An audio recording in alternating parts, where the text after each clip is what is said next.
মহাপ্রভু। তো মহাপ্রভু হরিনাম প্রচার করতে করতে যখন চলে গেছেন দক্ষিণ ভারত, সেখানে মুরারি গুপ্ত এবং বিভিন্ন পার্শ্বদ ভক্তদেরকে নিয়ে তিনি গোপাল ভট্ট গোস্বামীর পিতা বঙ্কেট ভট্ট তার গৃহে মহাপ্রভু 4 মাস ওখানে তিনি ছিলেন। 4 মাস থেকে তিনি প্রচার করেছেন। আর এই 4 মাস যখন ছিলেন তখন এই গোপাল ভট্ট গোস্বামী তিনি ছিলেন একদম ছোট একটা বালক।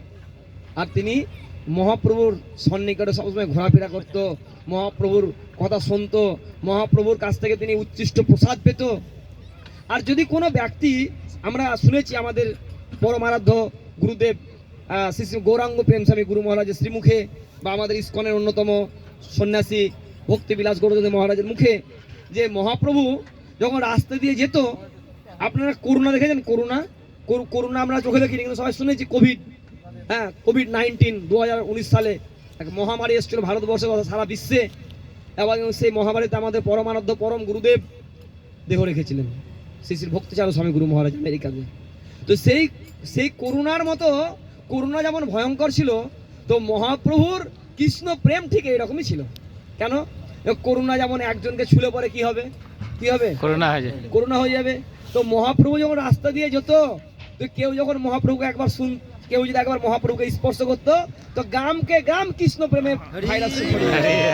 যে একবার মহাপ্রভুকে স্পর্শ করতো, তারা সবাই উঠে নৃত্য করতো কি হরে কৃষ্ণ কৃষ্ণ কৃষ্ণ হরে হরে, হরে রাম রাম রাম হরে হরে। তো মহাপ্রভু হবে এই কলিযুগের পবন অবতারী ভগবান। তিনি আগাতে এই গাম সে গাম প্রচার করতে করতে তিনি কোথায় চলে গেছেন? দক্ষিণ ভারতে। আর যদি মহাপ্রভুর স্পর্শে কেউ যদি কৃষ্ণ ভক্তি পেয়ে যায়, তাহলে ভাবুন, যে ব্যক্তি মহাপ্রভুর পাশে থাকছে, মহাপ্রভুর কথা শুনছে, মহাপ্রভুর উচ্ছিষ্ট প্রসাদ পাচ্ছে, 4 মাস ধরে মহাপ্রভু যাদের বাড়িতে স্থাপন করছে, সেই গোপাল ভট্ট গোস্বামী, তার ভিতরে কতটা কৃষ্ণ প্রেম আসতে পারে ভাবা যায়? মহাপ্রভুর কৃপায়, বলছে কৃষ্ণ প্রেম ভক্তের কৃপা ছাড়া জীবনে কখনো পাওয়া সম্ভব না। একমাত্র কৃষ্ণ প্রেম পেতে গেলে ভক্তের কৃপা দরকার। তার জন্য বলছে কি, ছাড়িয়া বৈষ্ণব সেবা নিস্তার পেয়েছে কেবা। বৈষ্ণব সেবা মানে এরকম নয় যে বৈষ্ণবকে বাড়িটাকে খাওয়ালে আমার বৈষ্ণব সেবা হয়ে যায়। বৈষ্ণব সেবা মানে বৈষ্ণবের প্রত্যেকটা কথাকে মান্য করা, প্রাধান্য দেওয়া, সেটা হচ্ছে বৈষ্ণব সেবা। বুঝতে পারছেন? তার জন্য মহাপ্রভুর কৃপাতে তারা তখন মহাপ্রভু গোপাল ভট্ট গোস্বামীকে বলেছিলেন যে তুমি বড় হয়ে অবশ্যই তুমি বৃন্দাবনে যাবে, আর বৃন্দাবনে গিয়ে তুমি রাধাকৃষ্ণের মহিমা প্রকাশ করবে। তো ঠিক 30 বছর বয়স যখন হয়েছিল এই আমাদের গোপাল ভট্ট গোস্বামী, তখন তিনি বৃন্দাবনে গেছিলেন 30 বছর বয়সে। কিন্তু এই গোপাল ভট্ট গোস্বামী ছিলেন এক পণ্ডিত, তার বাবা ছিলেন একজন সংস্কৃতের পণ্ডিত। আর গোপাল ভট্ট গোস্বামী তিনি সংস্কৃতে অত্যন্ত পারদর্শী ছিলেন। তাই গোপাল ভট্ট গোস্বামী তিনি বেদান্তের, মানে আমাদের বেদের অনেক ভাষ্য তিনি রচনা করেছিলেন, অনেক শাস্ত্র আপনারা পাবেন। এই গোপাল ভট্ট গোস্বামী অনেক ভাষ্য আছে যেগুলো তিনি বেদান্তে অনেক ব্যক্তিরা যেগুলো বিশ্লেষণ করেছেন, তাদের উপরে তিনি বিভিন্ন টিকা তিনি লিখেছেন। এই গোপাল ভট্ট গোস্বামী তিনি বেদান্ত সূত্র রচনা করেছিলেন, বিভিন্ন শ্লোককে তিনি বিভিন্নভাবে ভাগ করেছেন, উপদেশামৃত তিনি অনেক আমাদেরকে উপদেশ দান করেছেন। এইভাবে অনেক পুঁথি রচনা করে গোপাল ভট্ট গোস্বামী স্মৃতিশাস্ত্র, এবং তিনি একটি শাস্ত্র রচনা করেছিলেন। কেউ বলে এটা সনাতন গোস্বামী রচনা করেছেন, গোপাল ভট্ট গোস্বামী ভাষা দিয়ে প্রকাশ করেছেন। সেটি হচ্ছেন বৈষ্ণবীয় গ্রন্থ, একজন বিশাল একটা প্রাধান্য বংশ, সেটা নাম হচ্ছে হরিভক্তি বিলাস। সে হরিভক্তি বিলাস যেটা আমাদের বৈষ্ণব সমাজে, এই যে আমরা চতুর্মাস্য ব্রত পালন করি না, এই আমরা কার্তিক ব্রত পালন করি, এগুলো আপনি কোথাও গীতাতে পাবেন না, কোনো ভাগবতে পাবেন না। তাহলে কোনো ভক্ত যদি প্রশ্ন করে বসে যে আমি তো গীতা পড়েছি, আমি তো ভাগবত পড়েছি, কোথাও তো লেখা নেই এইসব কথা। এই সমস্ত ভগবানকে দামোদরকে দ্বীপ দেখাতে হবে, এটা খেতে পাবো না, ওটা খেতে পাবো না, এইভাবে পালন করতে হবে। তো এই সমস্ত জিনিসগুলো আপনি যদি পেতে চান, তাহলে আপনাকে পড়তে হবে সেই গ্রন্থটার নাম কি? হরিভক্তি বিলাস, যেটা সরগোস্বামী রচনা করেছেন। এবং তিনি এই গোপাল ভট্ট গোস্বামী তিনি বৃন্দাবন যমক নামক একজন তিনি একটি গ্রন্থ তিনি গ্রন্থ রচনা করেছেন। এবং পরম ভাগবত গোপাল ভট্ট গোস্বামী জীবন যে কেবলমাত্র শাস্ত্রে প্রকাশে সীমাবদ্ধ ছিল তা নয়, তিনি অনেক জায়গায় ঈশ্বর ভগবান কৃষ্ণের মহিমা তিনি প্রচার করেছেন। আর এরকম করতে করতে একদিন রাত্রে এই গোপাল ভট্ট গোস্বামী তিনি স্বপ্ন দেখেছেন। কি স্বপ্ন দেখেছেন? যে মহাপ্রভু তাকে দর্শন দান করবেন। কিন্তু মহাপ্রভু তাকে দর্শন দিবে কিভাবে দিবে? তো মহাপ্রভু বলে যে তোমাকে আমি দর্শন দেবো, কিন্তু তোমাকে যেতে হবে, তুমি যদি আমাকে দর্শন পেতে চাও তাহলে তোমাকে নেপালের গুন্ডকি নদী, ওখানে তোমাকে যেতে হবে, ওখানে গিয়ে তোমাকে স্নান করতে হবে। তো গোপাল ভট্ট গোস্বামী নেপালে গেছেন। আর ওই গুন্ডকি নদী মানে কি? এই বিশ্ব ব্রহ্মাণ্ডে আমরা অনেক জায়গায় শিবলিঙ্গ দেখতে পাই, শিবলিঙ্গ, সেটা বিভিন্ন জায়গায় হয় বা বিভিন্ন পাথর খোদাই করে সেটা করা হয়। কিন্তু একটা জিনিস আমাদের সনাতন ধর্ম, একটা জিনিস আছে যেটা কেউ তৈরি করতে পারে না। ভগবানের বিগ্রহকে পাথর কেটে কেটে তৈরি করা হয়। কিন্তু একটা জিনিস আছে যেটা অটোমেটিকলি, মানে অটোমেটিক প্রকৃতির নিয়মে তৈরি হবে, কিন্তু পৃথিবীর কোনো জায়গায় পাবেন না, এক জায়গায়, সেটা হচ্ছে নেপালের গুন্ডকি নদী, সেটা হচ্ছে শালগ্রাম ভগবান। শালগ্রাম, জয় জয় শালগ্রাম ভগবান কি জয়। এই শালগ্রাম ভগবান ওই নেপালের গুন্ডকি নদীতেই আছে। গোপাল ভট্ট গোস্বামী তিনি গেছেন এবং সেই পবিত্র নদীতে তিনি স্নান করেছেন। স্নান করার পরে তিনি তার একটা ছোট্ট পাত্রে তিনি যখন জল তুলে, তখন দেখছে সেই জলের মধ্যে কিছু পাথর ঢুকে গেছে। তা গোপাল ভট্ট গোস্বামী সেই পাথরগুলোকে ফেলে দেয়। পুনরায় তিনি আবার জল তোলার জন্য যখন সেই পাত্রটা ডুবাই, সেখানে আবার কয়েকটা পাথর ঢুকে পড়ে। তিনি তাও নেয় না, আবার ফেলে দেয়। পুনরায় তিনি আবার জল নেওয়ার জন্য যখন ওই পাত্রটি ডুবাই, তখন তিনি দেখছেন, উপলব্ধি করছেন যে এটা সাধারণ পাথর নন, এটা স্বয়ং সাক্ষাৎ ভগবান বিষ্ণু স্বরূপ শালগ্রাম ভগবান। জয় জয় শালগ্রাম ভগবান কি জয়। তিনি 12খানা শালগ্রাম পেয়েছেন সেই জলে ডুবার মাত্র। সেই 12খানা শালগ্রামকে নিয়ে তিনি বৃন্দাবনে চলে আসেন এবং সেই শালগ্রামকে তিনি সেবা করেন। যেমন আমাদের অদ্বৈত ঠাকুর, তাকে কি বলা হয়? গৌরানা ঠাকুর। কি বলা হয়? গৌরানা ঠাকুর। কেন বলা হয়?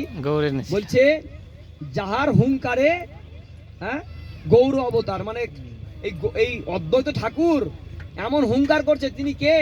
তিনি হচ্ছেন মহাবিষ্ণু এবং সদা শিবের অবতার। তো অদ্বৈত ঠাকুর বলছেন, যদি আমাকে এবার যদি বিষ্ণু না আসে, এবার যদি মহাপ্রভু তুমি যদি এই জগতে না আসো, তাহলে এবার আমি আমার খেলা দেখাবো, আর তোমার খেলা আমি দেখবো না। এবার আমি হাতে ত্রিশূল নিব, আর এই নবদ্বীপের যত পাষণ্ড আছে সবকে আমি হত্যা করে দেবো, সবকে বধ করে দেবো। তখন মহাপ্রভু দেখছি তো ব্যাপার খারাপ। তখন আরে গৌরানা ঠাকুর কি বলে ভগবানকে আহ্বান করতো? প্রতিদিন যখন হাতে গঙ্গা জল তুলসী দিয়ে শালগ্রামের মাথায় দিত, আর ভগবানকে বলতো, হে গোবিন্দ, তুমি অতি শীঘ্রই এই ধরাধামে আবির্ভূত হও, তুমি এসো, এই জগতে এত পাপিষ্ট ভরে গেছে, এদিকে উদ্ধার করতে হবে, তুমি এসো। তখন মহাপ্রভু এই জগতে আবির্ভূত হয়েছিলেন। তো সেই গোপাল ভট্ট গোস্বামী প্রতিদিন তুলসী চন্দন দিয়ে শালগ্রামে সেবা করত। কিন্তু একদিন সেই বৃন্দাবনে এক বড় ধনী বণিক এসছে, অনেক ধনী একজন ব্যক্তি। বৃন্দাবনে যত মন্দির আছে প্রত্যেকটা মন্দিরে গিয়ে সোনার অলংকার দিচ্ছে, আর কি দিচ্ছে? অনেক বস্ত্র দিচ্ছে, ভগবানের বস্ত্র, ভগবানকে সাজানোর জন্য। আর এই গোপাল ভট্ট গোস্বামীকেও দিয়েছে সোনা দানা, অনেক অলংকার এবং অনেক ভগবানকে পরানোর জন্য বস্ত্র, শৃঙ্গার করার জন্য। আর গোপাল ভট্ট গোস্বামী রাত্রে ঘুমিয়ে ঘুমিয়ে এসে কান্না করছে, মনে মনে ভাবছে, হে গোবিন্দ, হে কৃষ্ণ, তুমি তো আমার কাছে এসছো এই শালগ্রাম রূপে প্রকাশিত হয়েছে। তুমি আমাকে বললে স্বপ্নে, মহাপ্রভু তুমি আমাকে দর্শন দিবে। আর ওই নদীতে যখন আমি স্নান করলাম, তুমি তো এই খণ্ড খণ্ড রূপে আমার কাছে এসছো। জানেন শালগ্রাম কার অভিশাপে শালগ্রাম হয়েছিল? তুলসী দেবীর অভিশাপে। তুলসী দেবীর অভিশাপে ভগবান খণ্ড খণ্ড হয়েছে। এবং তুলসী দেবী অভিশাপ দিয়েছে যে তোমাকে কোনো মহিলা, কোনো নারী তোমাকে স্পর্শ করবে না। যদি তোমাকে কোনো নারী স্পর্শ করে, তাহলে তাকে নরক গতি লাভ করতে হবে। কেন? এই কারণেই, কারণ তুমি শুধু আমার। তুমি কার? তুমি শুধু আমার। তার জন্য এখনো পর্যন্ত শালগ্রাম সেবাতে নারীরা করে না, পুরুষ করে, ব্রাহ্মণ দীক্ষিত ভক্তরা করে। আর তার ওপরে এবং নিচে দুটো করে তুলসী পত্র রাখা হয়, মানে ভগবান শালগ্রাম দেখাচ্ছে, দেখো তুমি আমার হৃদয়ে বসবাস করছো। হ্যাঁ, এই হচ্ছে শালগ্রাম আর তুলসীর মহিমা। এখনো পর্যন্ত সম্ভবত পার্শ্ব একাদশী না কোন একটা একাদশীতে শালগ্রাম আর তুলসীর বিবাহ দেওয়া হয়। এখনো পর্যন্ত আমাদের মায়াপুর সহ সমগ্র বিশ্বের ইস্কন মন্দিরে এই শালগ্রাম তুলসীর বিবাহ হয়ে থাকে। তো তিনি কান্না করছেন, মনে মনে ভাবছেন, হে কৃষ্ণ, হে গোবিন্দ, তুমি তো খণ্ড খণ্ড রূপে আমার কাছে এসছো, আর এই যে আমাকে যে সোনা দিয়েছে, অন্যের মন্দিরে যাই, কত প্রাণ ভরে তোমাকে দর্শন করি, তোমার গলায় মালা, তোমার কত সুন্দর বস্ত্র, তোমার কত সুন্দর ময়ূরের মুকুট, মাথায় ময়ূর পুচ্ছ, এত সুন্দর করে তোমাকে সিঙ্গার করে, কিন্তু আমার সিঙ্গার করার মতো কিছু নেই। আমি কি করবো? তুমি তো পাথর রূপে আমার কাছে আছো। আমার একটাই কাজ কি, সকালবেলায় ঘুম থেকে উঠে তোমাকে গঙ্গা জল বা যমুনার জল দিয়ে তোমাকে স্নান করানো, আর একটু অগ্রু চন্দন মাখিয়ে তোমাকে একটু তুলসী পাতা অর্পণ করা, এটা ছাড়া তো আমার কোনো সিঙ্গার নেই। তো মনে মনে ভাবছে আর দুঃখ করছে, ভাবুন। আর রাত্রে স্নান করে, ভোরে যখন স্নান করে ব্রহ্ম মুহূর্তে উঠে মঙ্গল আরতি করবে, ভগবানকে সেবা দেওয়ার জন্য যখন উঠে আসছে, দেখছে যেন যেন ওই শালগ্রামগুলোর মধ্যে যেন কেউ একটা বিষধর সর্প যেমন ফনা করে দাঁড়িয়ে থাকে, ভগবানকে স্বয়ং দিয়েছে, ঢেকে দিয়েছে উত্তর দিয়ে। তো গোপাল ভট্ট গোস্বামী মনে মনে ভাবছে, এটা বা কি? আমার শালগ্রামের ভিতরে আবার কোন রকম বিষধর সর্পটার উপর ঢুকে গেছে নাকি? যখন তুলে দেখছে, তো সেখানে ভগবান নিজে বিগ্রহ রূপে প্রকাশ হয়েছে। কি বিগ্রহ?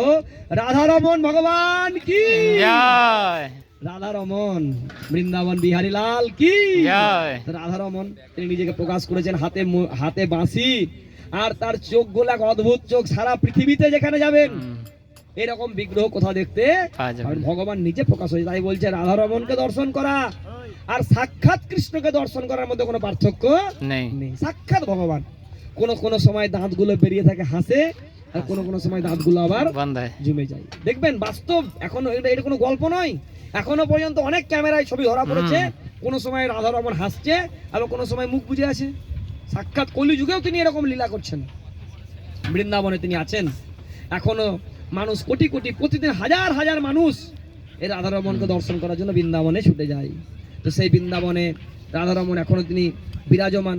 এবং এই গোপাল ভট্ট গোস্বামী সে রাধারমন মন্দিরে ভগবানের সেবা করতে করতে 1578 খ্রিস্টাব্দে তিনি এই জড়জগৎ ত্যাগ করে তিনি ভগবানের নিত্য লীলায় প্রবেশ করেন। গোপাল ভট্ট গোস্বামী কি জয়। গোপাল ভট্ট গোস্বামীর আবির্ভাব তিথি মহা মহা উৎসব কি জয়। নিতাই গৌর প্রেমানন্দে।